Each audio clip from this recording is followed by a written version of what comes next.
All right. So in today's discussion, I'm going to talk about the cellular events of inflammation.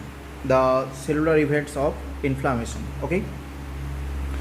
So first of all, the cellular events of inflammation.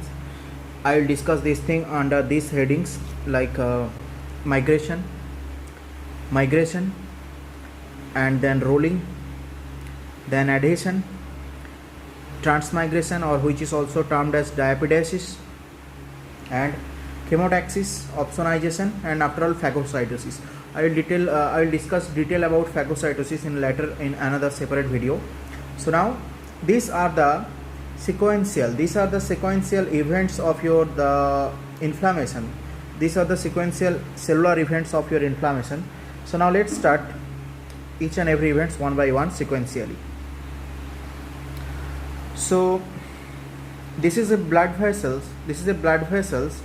Okay, here we can appreciate these blood vessels, and A is at the level of arteriole, C is at the level of capillary, and V which is at the level of venules. Okay, arteriole, capillary, and venules. So normally what happens? Normally the blood cells are moving like this. These are the RBC, red blood cells. Okay, and WBC and platelets, they are covering these RBC layers. Okay, and they are moving like this normally, and at the periphery at this region is your plasma is present. The liquid watery substance of the blood, plasma is present. Okay, so this kind of blood flow is something termed as laminar blood flow or axial blood flow. Okay, so this kind of blood flow which is something termed as not laminar blood flow or axial blood flow. In axial blood flow or laminar blood flow, what happens? The blood cells are located where? At the center of the blood vessels. Blood cells are located at the center of the blood vessels, and RBC is more centrally located, and surrounding this RBC there are various white blood cells, platelets are also there. Okay, so at the center of the blood vessels your blood cells are there, and at the periphery of your blood vessels the plasma or the watery substance of the blood is there. This kind of blood flow is something termed as normal axial blood flow, or which is also called laminar blood flow. Okay, so now what happens? Let's imagine one bacteria. Let's imagine this is a bacteria. Let's imagine this bacteria is entering within your cell. This is something pathogen. So this bacteria is entering within your cell. I am writing here bacteria, B for bacteria. Okay, I am writing here this bacteria is entering within your body, and what happens? The inflammation is started. The nearest blood vessels it's showing is vascular events and then extravascular events. Okay, so what happens? Initially the permeability of the blood vessels is increased. I will discuss this thing in the vascular events of acute inflammation, but though I am now discussing the cellular events, so I am just touching these things that what happens? The permeability of the blood vessels is increased, which is the hallmark of acute inflammation. What? The permeability of the blood vessels increase. So due to the increased permeability of the blood vessels, what happens? There is the plasma leakage from the blood vessels. Okay, so plasma is leaking out from the blood vessels due to the increased permeability of the blood vessels. And when the plasma which leaks out from the blood vessels due to increased permeability of the blood vessels, now what happens? There is no axial or laminar blood flow. Now there is no axial or laminar blood flow. Okay, what happens? Those blood vessels are previously the blood vessels were present at the center of your previously the blood cells were present at the center of your blood vessels. Now they moves towards the margin, so these blood vessels are moving towards the margin, so these blood cells are moving towards the margin. Okay, so this is something termed as margination. Okay, so there is no laminar blood flow now or no axial blood flow now. What happens due to the plasma leakage? What happens? The blood cells are moving towards the margin. The blood cells are moving towards the margin of the blood vessels. This is something termed as margination. Okay, now though we are now discussing acute inflammation, so everybody knows that the cell for the acute inflammation, the cell which is participating in acute inflammation is your neutrophil.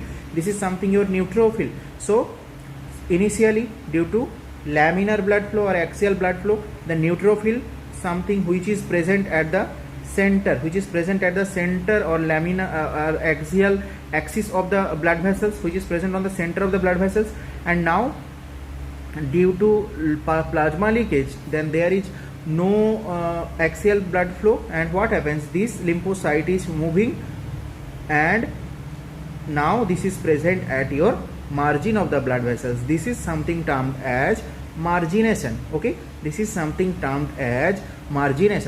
cell is present at the margin of the blood vessels. Okay, so this is our first fact. This is your margination. So why margination is happening, or why margination is there? Margination, this is due to the loss of axial blood flow. So margination, this is due to the loss of axial blood flow or loss of laminar blood flow. So loss of laminar blood flow, loss of laminar or axial blood flow,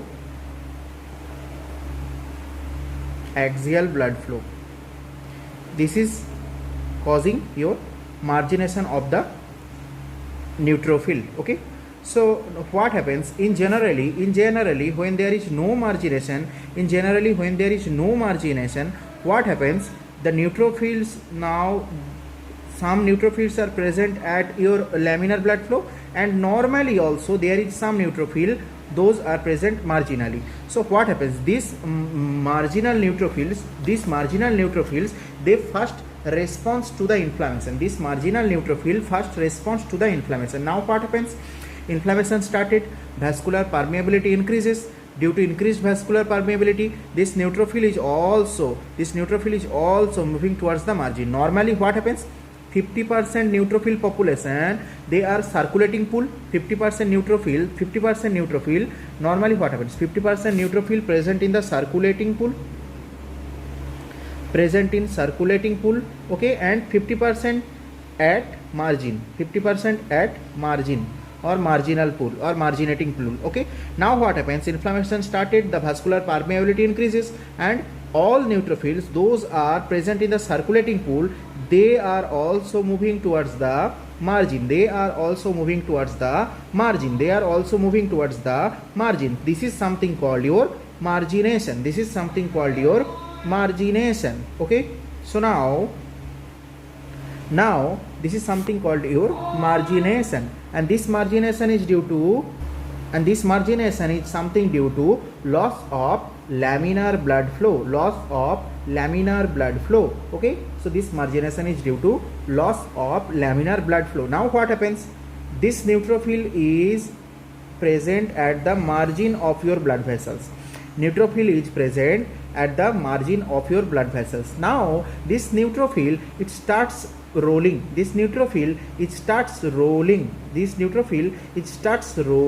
Like this. This neutrophil, it starts rolling on the endothelium, of the blood vessels. So this neutrophil, it starts rolling on the endothelium of the blood vessels. So this neutrophil is start rolling on the endothelium of the blood vessels. Okay, And this rolling of the neutrophil, this is something mediated. This is something mediated by selectin. So now I am discussing the rolling. So rolling, this is something mediated by selectin chemical, selectin. This rolling is something mediated by selectin, which is also called CD62. Selectin is also called CD62. CD is clusters of differentiation. So what is this rolling? After the margination, after the neutrophils are present at the margin of your blood vessels, they start rolling. They start rolling on the endothelium of the blood vessels, and this is mediated by, so rolling is mediated by, rolling of neutrophil is something mediated by selectin protein. This is something mediated by selectin, okay, which is also called your CD62. CD62 is your selectin. And this rolling is mediated by, I told that this rolling is mediated by selectin. Okay, so now let's talk some points about the selectin. So this selectin, here I am telling some points about selectin. So your selectin is something which is mainly P-selectin, E-selectin,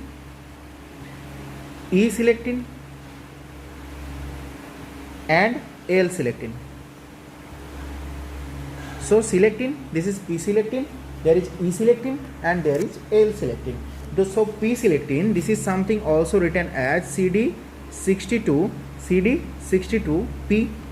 E-selectin, it is also something written as CD62E, and L-selectin is also something written as CD62L. Okay, because selectin is something also CD62. Okay, so now this P-selectin, this P-selectin is present at mainly platelets and also endothelium of blood vessels. So P-selectin, this is present at, so the P-selectin is present at platelet and endothelium of the blood vessels. Endothelium of blood vessels. So P-selectin, this is present at the platelets and the endothelium of blood vessels. So now E-selectin is specifically present on the endothelium of blood vessels, and L-selectin, this is something which is present on the WBC or leukocytes, So on the leukocytes only one selectin is present, which is your L-selectin. This is specifically present on the leukocytes. Okay, so now let's talk about little detail about the P-selectin. Okay, so I told that the P-selectin is present on the platelet. Okay, and also endothelium. So now let's imagine I am drawing a endothelium here. This is one endothelium. This is one endothelial cell. Okay, this is one endothelial cell, and within this endothelial cell, what happens? Some bodies are there, some granules are there. This is some granules present within the endothelial cell. This is some granules present on the endothelial cell. These granules are something termed as what? These granules are something termed as Weibel Palade body. Weibel Palade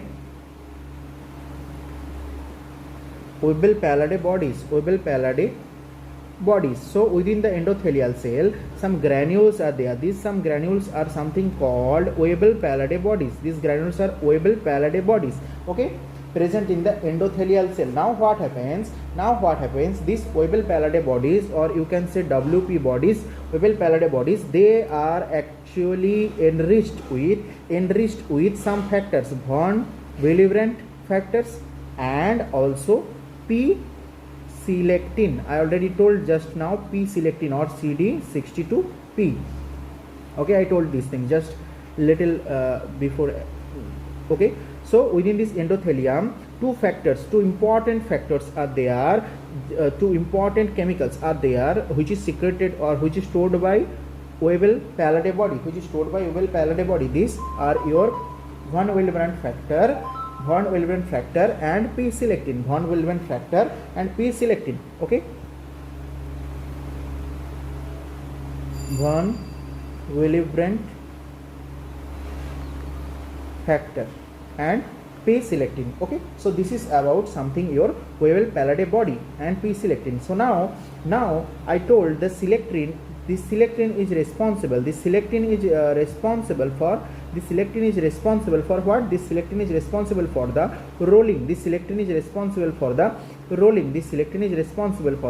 rolling. Okay, and now I talk this thing diagrammatically. I told about some selectins. So now this is your endothelial cell.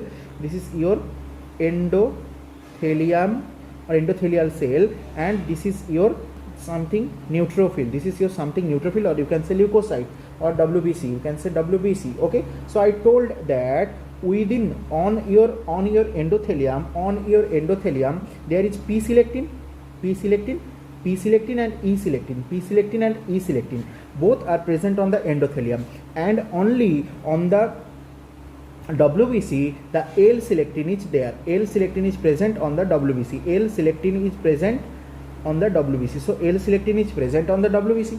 Okay, and P and E-selectin is present on the endothelium. So now the complementary factor for this P and E-selectin is present on the WBC. The P and E-selectin, their complementary factors is present on WBC. Okay, their complementary factors are present on the WBC, which is something your sialyl Lewis X, So what is sialyl Lewis X? This sialyl Lewis X is the complementary of the P and E-selectin. So now question is, this sialyl Lewis X is present where? On the WBC, and P and E-selectin present where? On the endothelium. Clear? Now this complementary of the L-selectin, this is something which is present on the endothelium. This complementary of the L-selectin is present on the endothelium. This complementary of the L-selectin is present on the WBC, and complementary of the L-selectin, this is something termed as glycam 1. This is something termed as glycan 1, or you can say also madcam 1. Okay, or which is something CD34,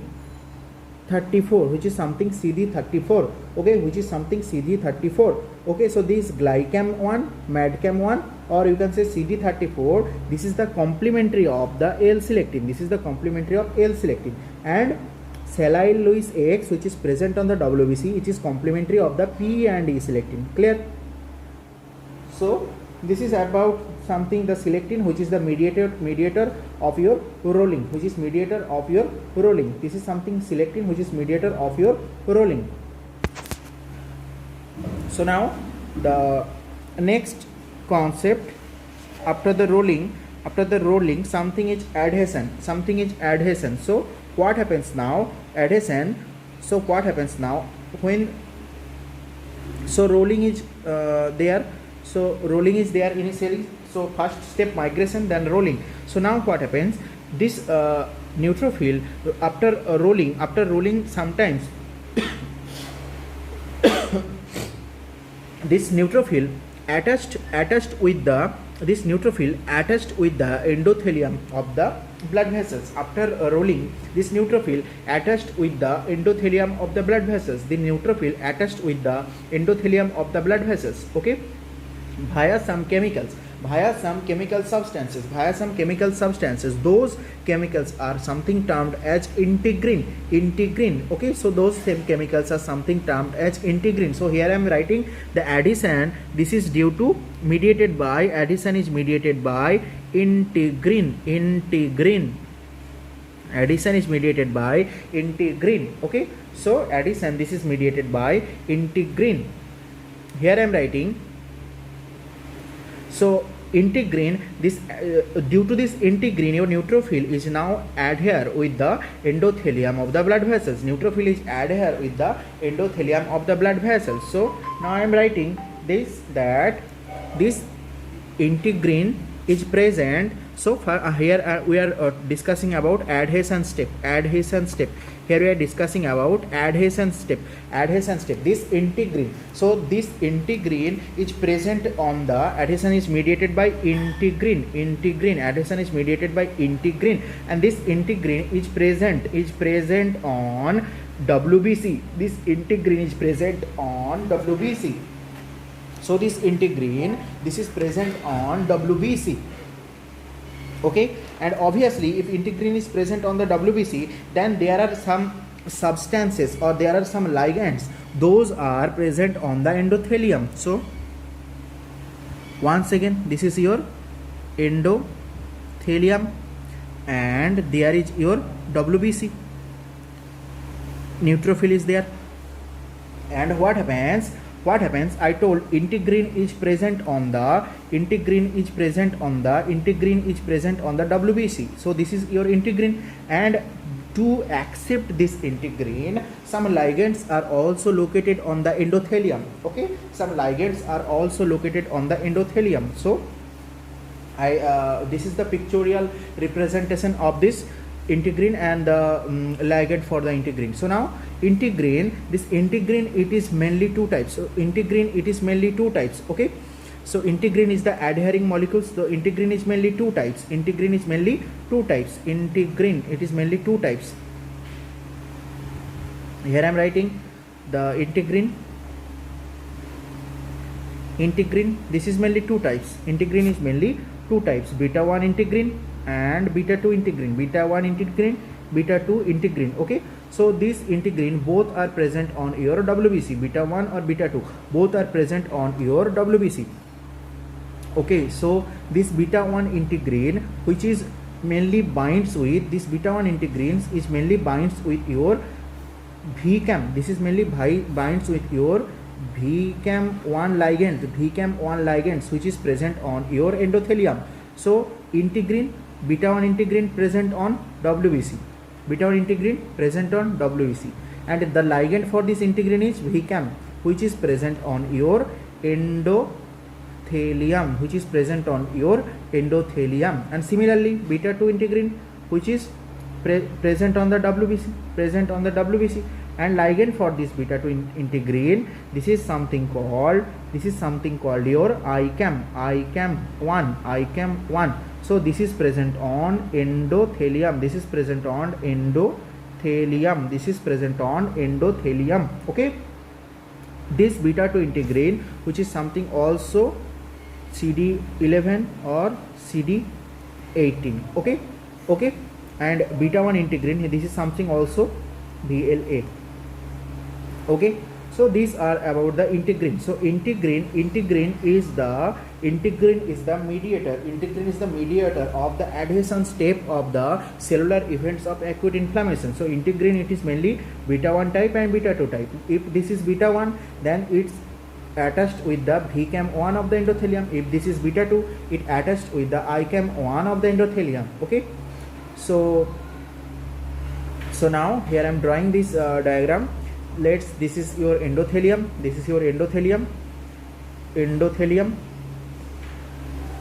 Within this endothelium, there is ligand for integrin. Within this ligand, you can appreciate one is VCAM1 and other is your ICAM1. Okay, VCAM1 and ICAM1. I am changing the color. This is the ICAM1. Okay, and on the WBC, your integrin is present. So if this is beta 1 integrin, then beta 1 integrin is interacting. If this is beta 1 integrin, it is interacting with the VCAM1, and if this is beta 2 integrin, then it is interacting with ICAM1 of the endothelium. This is about the integrin. Okay, So now one clinical point about integrin, ICAM integrin, it's adhere, this ICAM integrin, I am writing here, this ICAM integrin, this also adhere, this ICAM integrin, it also adhere with the Plasmodium falciparum,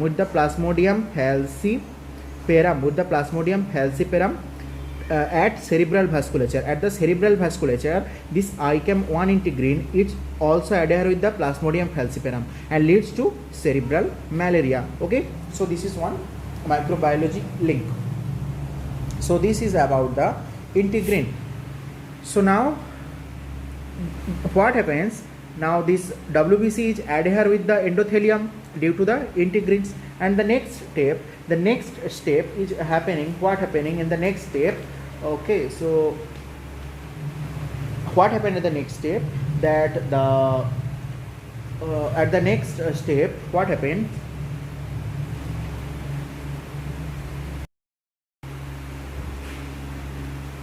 So these integrins are attached with the ligands. I already told about the ligands, VCAM, ICAM, and there is also another ligands. For the integrin. This is something called your.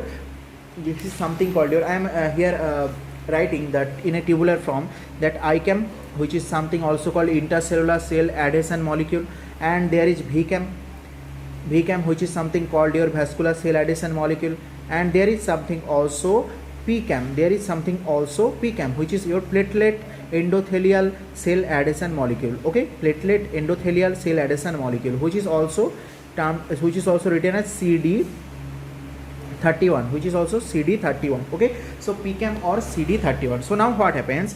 The integrins present on the WBC is attaching with the ligands. Those ligands are present on the endothelium. Okay, so now if the WBC is attached with this one CD31, that it causing what? The activation of the WBC or activation of the neutrophil. These are also important, equally important, but now here I am writing, so the attachment of the WBC. Okay, so here I am writing the attachment of the integration of the WBC with CD.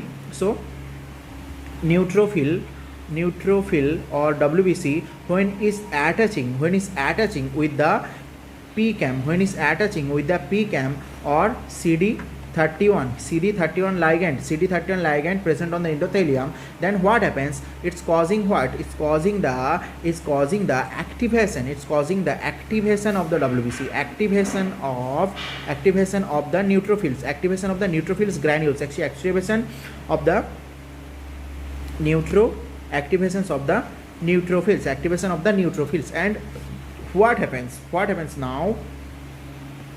If this is your neutrophils, there are various granules are also present with this neutrophil. After the activation of this neutrophil, these granules starts secreting some enzymes. Okay, after activation of this neutrophil, this granules releases some chemicals. Okay, so now after activation of this neutrophil, this granules releases some chemicals. Now within these chemicals, what happens?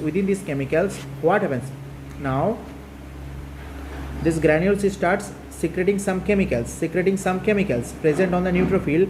This granules starts secreting some chemicals. So some chemicals is released by the granules of the neutrophil, and these chemicals are mainly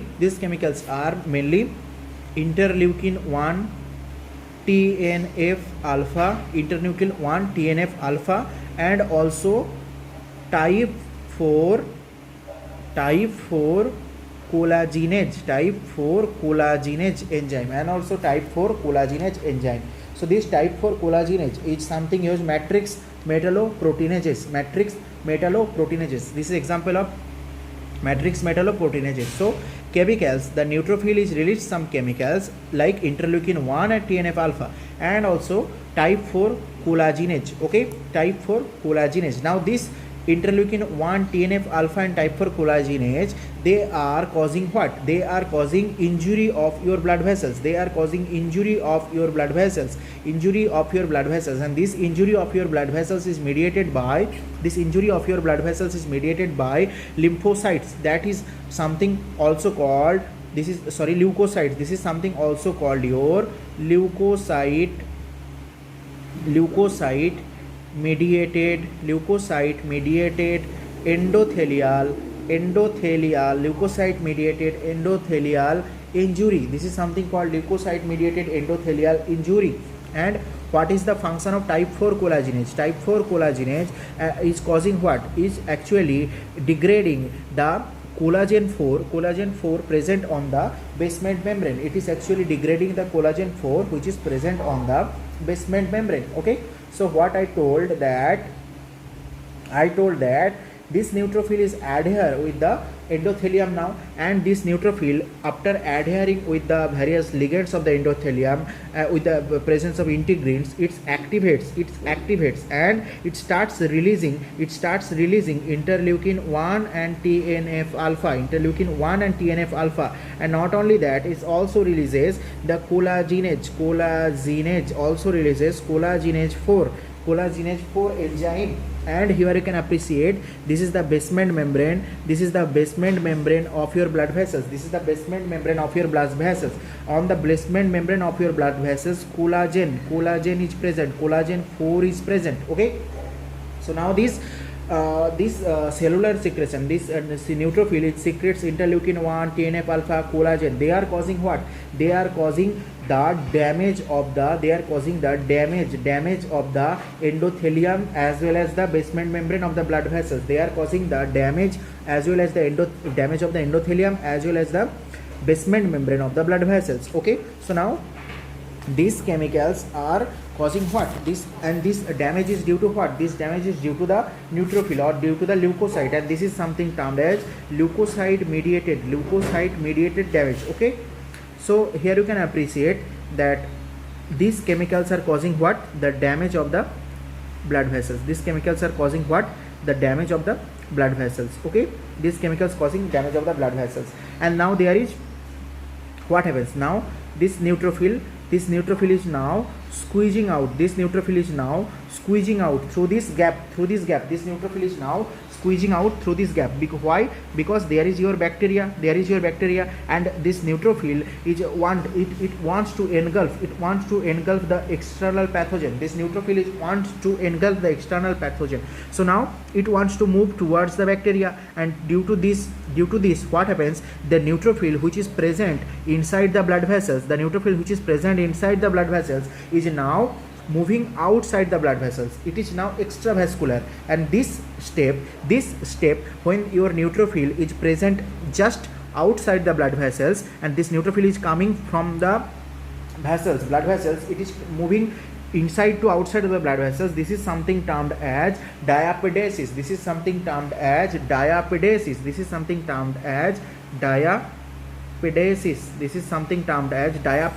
Or you can also say that this is also transmigration.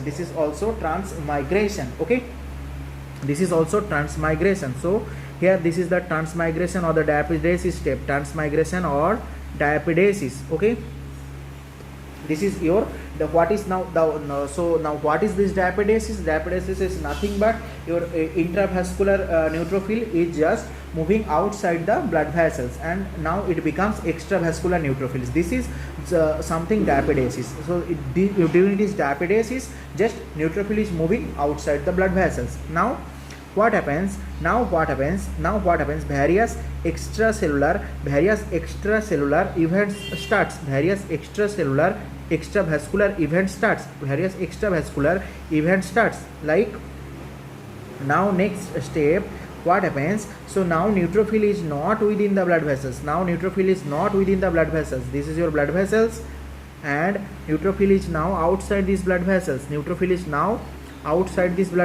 And via what? Transmigration or diapedesis. Transmigration, you know that transmigration, that means moving something out. Okay, so via this transmigration, this neutrophil is now extravascular. Okay, and it moving towards the pathogen or bacteria via some chemicals. It moving towards the pathogen or bacteria via some chemicals. Those chemicals are something termed as chemotaxins. Those chemicals are something termed as chemotaxin. This is something termed as chemotaxin. These chemicals are something termed as chemotaxin. And due to this chemotaxin, what happens? Is neutrophil is moving towards the bacteria. And the movement of the neutrophil towards the bacteria due to some chemical agents, this is something termed as chemotaxis. This movement is termed as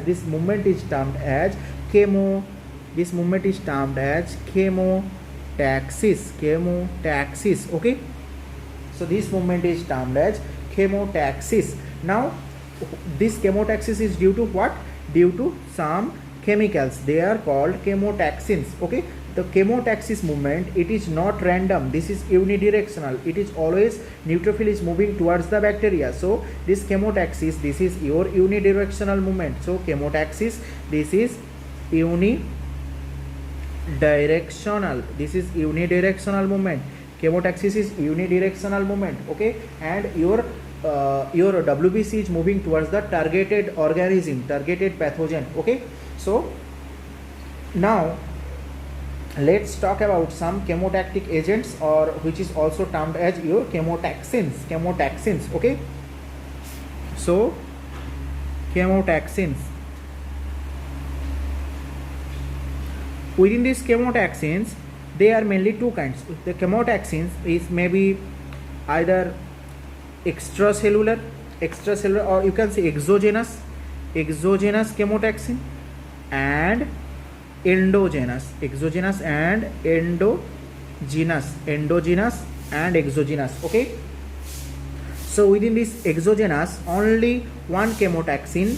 Chemotaxin is the chemical which is mediating the chemotaxis process. So within this exogenous chemotaxin, there is your bacterial products. Okay, and in endogenous chemotaxis, there may be interleukin 1, TNF alpha. Next is your complement protein, one complement protein C5a. Okay, and leukotriene, fatty acid derivatives, leukotriene B4, you can write LT-B4, leukotriene B4. Okay, and not only these are, there is also the chemokines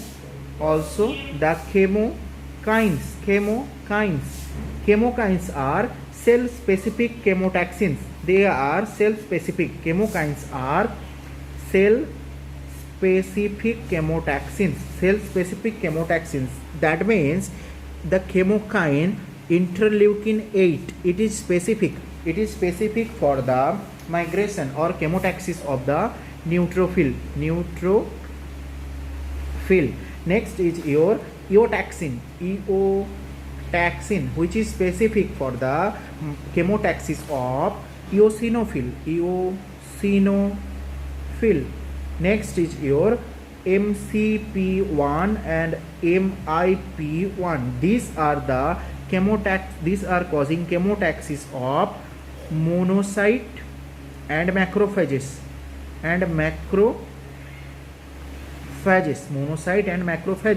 So these are the chemotactic agents or chemotaxins. Okay, these are some important chemotaxins. Okay, so chemotaxins, they are mainly causing chemotactic movement. Okay, or chemotaxis. These chemotaxins are mainly exogenous or maybe endogenous. That means coming from the outside like bacterial products, or it may be endogenous. That means present within your body, or it's secreted by your body. So if this is endogenous, then it may be your interleukin 1 and TNF alpha, and your complement protein, that is C5-1, and next is your leukotriene. Okay, and chemokines are the cell specific chemotaxins.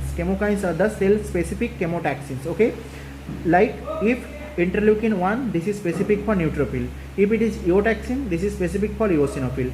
MCP1, MIP1, monocyte and macrophage specific. They are causing the chemotaxis. So I already discovered up to, I already completed up to this chemotaxis. Now what is this opsonization? So tell me what is the tell me what is the main aim, what is the main aim of your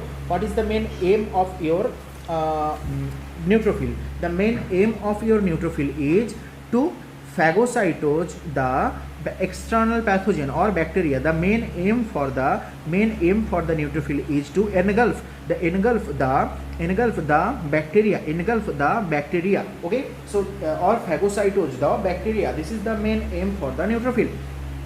Now one important point about the chemotaxis is I want to mention here on clinical aspects of the chemotaxis.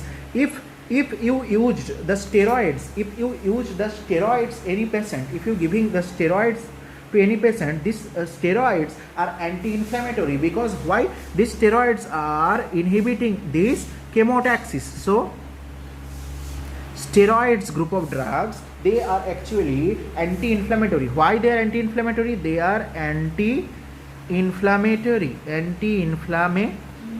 Why they are anti-inflammatory? Because they inhibit your chemotaxis. They inhibit your chemotaxis movement. So this chemotaxis is inhibited by steroid, and that is why your steroid is anti-inflammatory. So now let's talk about the opsonization. What is opsonization? And let's talk about the opsonization. This is nothing but, opsonization is nothing but you are just making the bacteria delightful for it. You are just making the bacteria delightful for your neutrophil. So what is the main what is the main function of the neutrophil?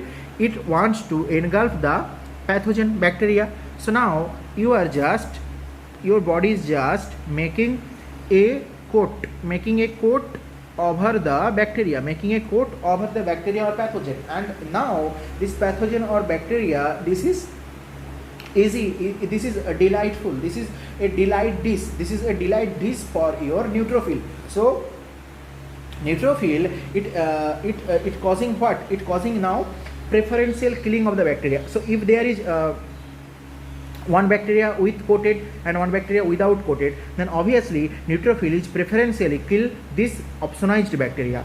So this opsonization,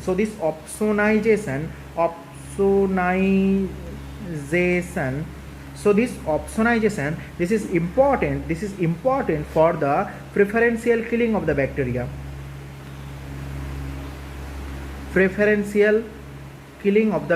You are just making the tasty the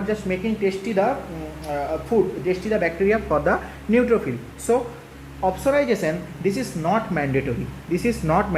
Okay, this is not mandatory. So opsonization is not mandatory. Okay, and opsonization is preferential killing. Just you are making the bacteria delightful for your neutrophil. Now what happens? This opsonization, this is what the coating. There is a coating. This opsonization is due to coating, and this coat is made. This coating is by some chemicals called opsonin chemicals. This is something called opsonin chemicals. So now opsonin, they are maybe one the immunoglobulin. They may be opsonin, they may be immunoglobulin. B, the complement protein, or C, the plasma protein. So these are the opsonin. So now most important opsonin is your or the best opsonin is your immunoglobulin. So this is your most important or based opsonin. This is your immunoglobulin. So now I am talking about the immunoglobulin opsonin. It is causing what? Let's imagine there is your bacteria. Your immunoglobulin is making a coat around the bacteria, This process is something termed as the opsonization. So now mainly the immunoglobulin G, it's causing what? It's causing the opsonization. The mainly immunoglobulin G is something related with opsonization. Okay, this is something related with opsonization. So now any immunoglobulin, it has two heavy chains and two light chains, everybody knows that, and this is the FC portion, and this is the FAB portion of your what? FAB portion of your immunoglobulin. Okay, FAB portion of your immunoglobulin. So now FC portion, this is acting like opsonin. This is acting like opsonin. So this is something like this. FC portion is something acting like opsonin, and it making more delight, it making more tasty the bacteria for your neutrophil. Okay, so this is about your immunoglobulin. So which immunoglobulin is involved in opsonization? This is your immunoglobulin G. And opsonin are mainly three kinds of immunoglobulin, which is mainly immunoglobulin G, complement, and plasma protein. So now complement, they are C3b complement, C4b complement, C5b complement. These complement proteins are involved in your opsonization. So now most important complement protein is your C3b. So most important complement protein is your C3b. If they are asking the most important opsonin complement is, this is your C3b. So this is the most important. But if they are asking which one is the most important opsonin, then immunoglobulin G. Okay, but most important complement which is helping in opsonization process, this is your C3b. And now the plasma proteins, there are also some plasma proteins. So within these plasma proteins,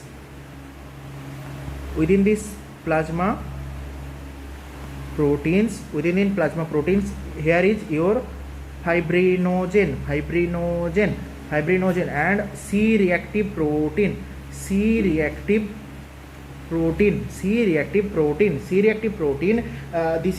C-reactive protein, this is something similar to carbohydrate antigen of some bacteria. This C-reactive protein, this is something similar to the carbohydrate antigen of some bacteria. Like this C, which is something significance of, this is something capsular polysaccharide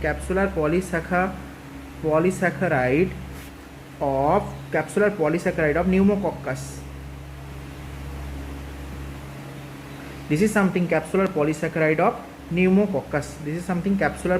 of pneumococcus. C reactive protein. Okay, so these are the some plasma proteins, those are helping in your opsonization. Okay, so now what happens? Now after this opsonization,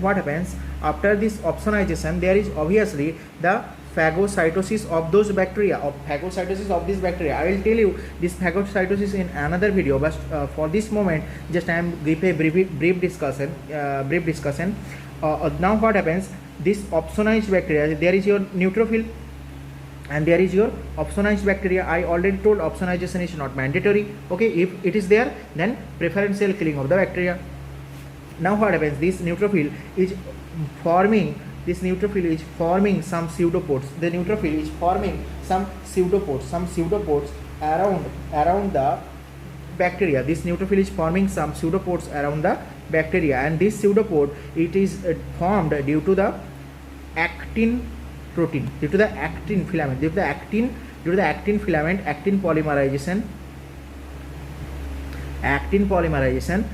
the pseudopod is formed. And now what happens? Next to this neutrophil is engulfed this bacteria. This neutrophil is engulfed this bacteria. Now this phagocytosis is further two types: phagocytosis, it is mainly two types. One is oxygen dependent engulfing of cell. It is mainly two types, O2 dependent and O2 independent. O2 independent. And which one is most potent? Obviously O2 dependent. This is the most potent phagocytosis.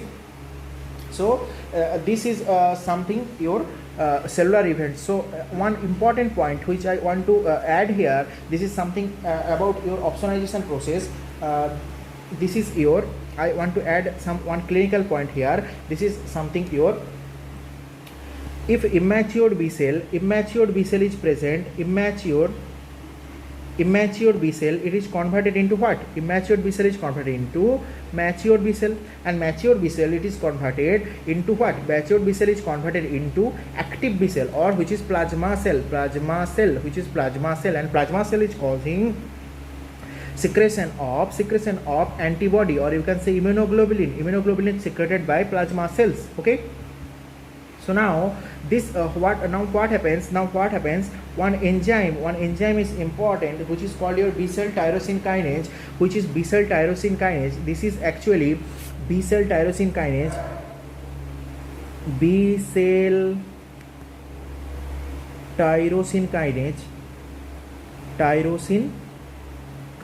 B cell tyrosine kinase is important for the maturation of the B cell. It is actually converting immature B cell into mature B cells. Now if this is inhibited, the B cell tyrosine kinase is inhibited. If B cell tyrosine kinase is inhibited, it causing what? It causing reduced mature B cell, as well as if reduced B cell is matured B cell is reduced, then what happens? Plasma cell is also reduced and antibody production is also reduced. That means it also reduces IgG production, and if IgG production is reduced, then less opsonization, because I already told the most important factor which is helping in your opsonization process is your IgG. So now what happens? This is actually happening in your important disorder, which is this is your something your Bruton's disease. This is your Bruton's disease. In this Bruton's disease, your B cell tyrosine kinase is not active, and due to this your mature B cell is reduced. Okay, and this is something your immunodeficiency disorder. And here the opsonization process is not too much efficient. And 2-3 points about Bruton disease. This is your X-linked recessive. X-linked recessive disorder. Okay, and this is also called hypogamma globulinemia. That means gamma globulin level or antibody level is reduced in your blood. Okay, so most affected, this is what? This is your B cell defect, and obviously this is mostly affected boys. Okay, so this is something about your Bruton's disease. So this is the cellular events of the inflammation. I will discuss next phagocytosis in a separate video. So just one thing which just I forgot to mention, that the diapedesis. So the diapedesis, it is mainly happening at the venule level. Okay, here you can appreciate the vein at the venule level. So diapedesis, or squeezing out of the blood cells, is happening at the venule level. So this is happening normally at the venule level, except so here I am writing that the diapedesis is occurring at the venule level, except pulmonary vein, or except in the pulmonary circulation.